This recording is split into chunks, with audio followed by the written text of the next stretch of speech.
हाय, good evening. कैसे हैं आप? मैं हूं आपके साथ आपकी आरजे लक्ष्मी और आप सुन रहे हैं रेडियो उड़ान पर मेरी कहानी। You are the best. Rohan जल्दी कर यार, लेट हो जाएंगे।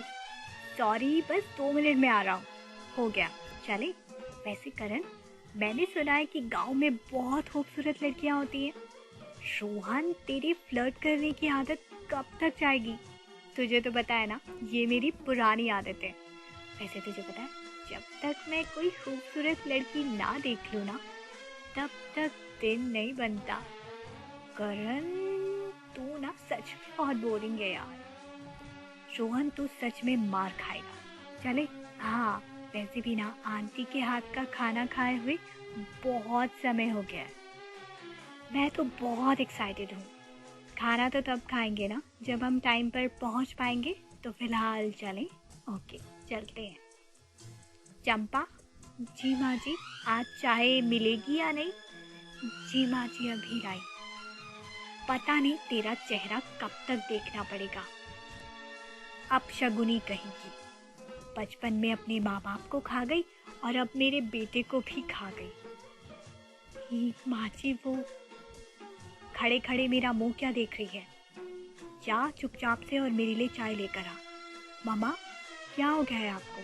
सुबह सुबह क्यों चिल्ला रही हैं आप? अरे, देखा नहीं तूने इस लड़की को?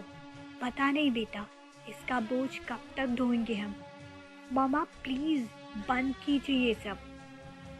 आप उन्हें उस गलती की सजा दे रही हैं जो उन्होंने की ही नहीं। मामा, मैं जानती हूँ कि आपको भाई की मौत का बहुत बुरा लगा है और बहुत दुख भी है। हमें भी बहुत दुख है माँ जी। पर इसका मतलब ये तो नहीं ना कि आप उन्हें उस गलती की सजा दें जो उन्होंने की ही नहीं। प्लीज मामा, बंद कर दीजिए ये सब। पता नहीं तो इसकी वकालत क्यों करती है। मुझे तो समझ नहीं आता कि इसमें ऐसा क्या है जो तुझे इसकी वकालत करने पर मजबूर कर देता है। मामा, आपको पता है, सबका ख्याल रखती है वो। छोटी से छोटी चीज़ों का ध्यान रखती है वो, ताकि सबको खुश रख पाए। और आपको तो कभी खुशी मिलती नहीं। मम्मा, खुशियाँ ढूंढने से मिलती हैं। प्लीज़, इतने खुशहाल परिवार को मत तोड़िए, वरना एक दिन बहुत पछताएंगे आप। बस बस, रहने दे तू, मुझे ज्ञान ना दे, अपना काम कर। ये गांव वाले यहाँ क्यों आ रहे हैं? अरे हाँ, मैं तो तुझे बताना ही भूल गई थी कि आज चंपा का फैसला होना है। फैसला? कैसा फैसला? यही कि ये इस गांव में रहेगी या नहीं। मामा, ये सब क्या है? प्लीज मत जा यहाँ से। अब कुछ मत बोलना। नमस्ते बहन जी। नमस्ते नमस्ते, आइए आप लोग। हे भगवान, ये लोग। बहन जी, चंपा कहाँ गई? ये लो, चंपा भी आ गई। देखिए बहन जी, आप तो जानती ही हैं कि चंपा कितनी अपशगुनी है।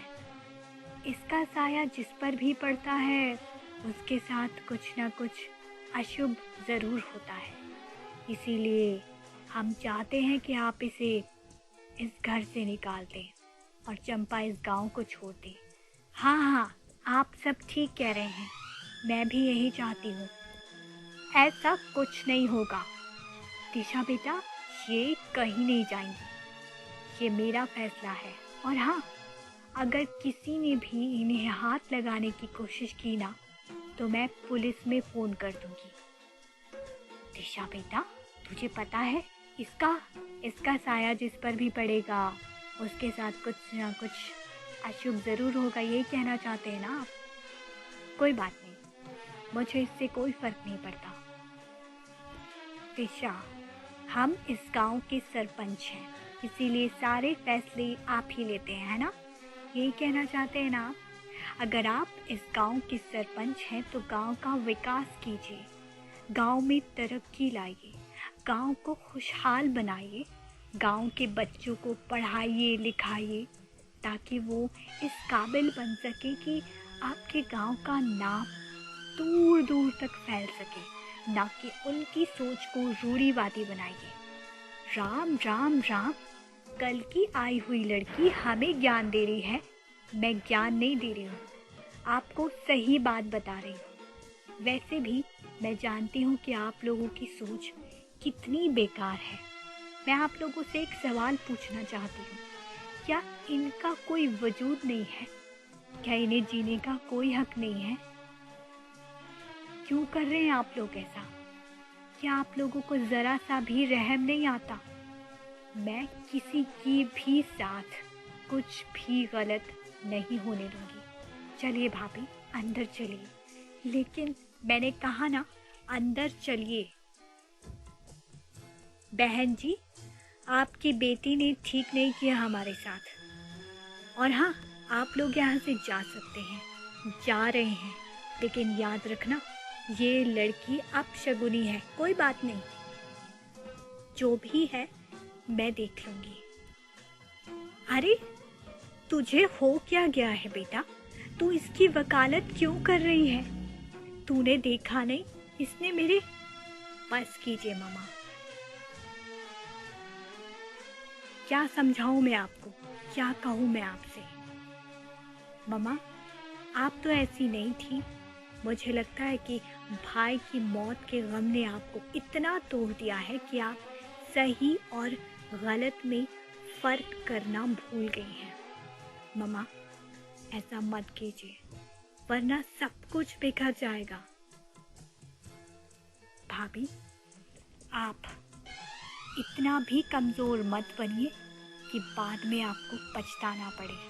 ये दुनिया बहुत जालिम है। जितनी ही कमज़ोर आप बनेंगी, उतना ही ये लोग आपको दबाने की कोशिश करेंगे। हर वक्त मैं आपके साथ नहीं रहूँगी, इसीलिए कह रही हूँ, खुद के लिए लड़ना सीखिए।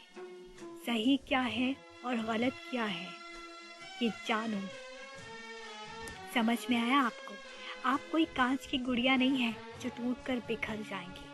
टूटते वो लोग हैं जो कमज़ोर होते हैं, और आप उनमें से नहीं हैं।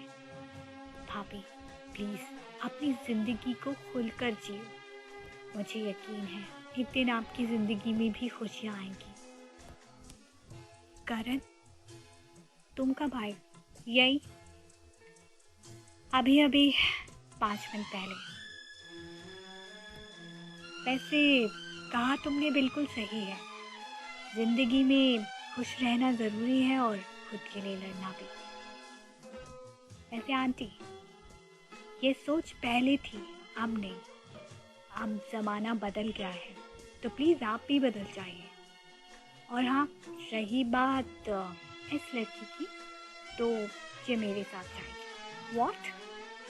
हाँ, क्या करूँ? वैसे भी आंटी तो इसका बोझ ढोते ढोते थक गई हैं, तो मैं सोच रहा हूँ कि मैं इसे अपने साथ ले जाऊँ और शादी कर लूँ। सच में? करण, प्लीज़ मजाक मत करो। तुम्हें लगता है कि मैं मजाक करूँगा? मैं तुमसे मजाक नहीं कर रहा हूँ। वैसे भी आज जो देखा, उसके बाद तो मेरी सोच ही बदल गई है। कोई भी बुरा नहीं होता। क्या कोई भी परफेक्ट नहीं होता? बस बनना पड़ता है।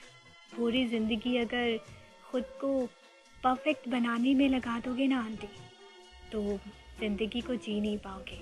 और चंपा, किसने कहा तुमसे कि तुम कमज़ोर हो? कमज़ोर नहीं हो तुम, बस थोड़ी सी हिम्मत की ज़रूरत है। You are the best. क्योंकि तुम जो करती हो वो शायद बहुत कम लोग करते हैं। दूसरों का ख्याल रखना, छोटी छोटी चीज़ों का ध्यान रखना, दूसरों को खुश रखना, ये भी अपने आप में बहुत बड़ी बात है। तो मुझे उम्मीद है कि तुम बहुत मजबूत बनोगी। क्या तुम दोगी मेरा साथ? बोलो। हाँ, पर तुम फिक्र मत करो, मैं तुम्हारा भरोसा नहीं तोड़ूंगा। मम्मा, सॉरी, मैंने आपको बिना बताए ये डिसीजन ले लिया। कोई बात नहीं बेटा, मैं तो बहुत खुश हूँ। और बहन जी, आप चिंता मत कीजिए, हम इसे खुश रखेंगे। अच्छा दिशा बेटा, हम चलते हैं, इसे ले जा रहे हैं अपने साथ। Thank you aunty.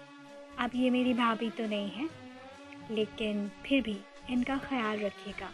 मेरे लिए ये दोस्त से बढ़कर है, भाभी से भी बढ़कर। ठीक है, अब तो खुश है ना आप मामा? प्लीज़ आप कोई तमाशा क्रिएट मत कीजिएगा। वैसे भी कोई फ़ायदा नहीं है। मुझे उम्मीद है कि आप गांव वाले भी समझ गए होंगे, है ना? तो प्लीज़ अब आप यहाँ से जाइए। और हाँ, आज के बाद किसी भी लड़की के साथ इस गांव में ऐसा बर्ताव हुआ ना, तो कसम से मुझसे बुरा कोई नहीं होगा। तो गाइस, कैसी लगी आपको ये कहानी? सच में हमें अपनी सोच को ना बदलने की ज़रूरत है, और लोगों के नज़रिए को भी। वैसे तो कहते हैं कि हमारा देश तरक्की कर रहा है और कर भी रहा है, लेकिन आज भी ऐसे कई लोग हैं जो रूढ़िवादी धारणाओं के शिकार हैं। हमें उसे तोड़ना है। तो उम्मीद है कि आपको ये कहानी पसंद आई होगी, और अगर आप मुझसे कुछ कहना चाहते हैं तो आप मुझे फीडबैक दे सकते हैं। मेरी ईमेल आईडी है lakshmichauhan98@gmail.com। और अगर आप चाहें तो कमेंट सेक्शन पर भी अपने विचार लिख सकते हैं। तो मैं आपसे फिर मिलूँगी एक और नई कहानी के साथ। तब तक के लिए मुझे यानी अपनी दोस्त लक्ष्मी चौहान को दीजिए इजाज़त। खुश रहिए और अपना ख्याल रखिए, और सुनते रहिए रेडियो उड़ान, फ्लाइट ऑफ लाइफ।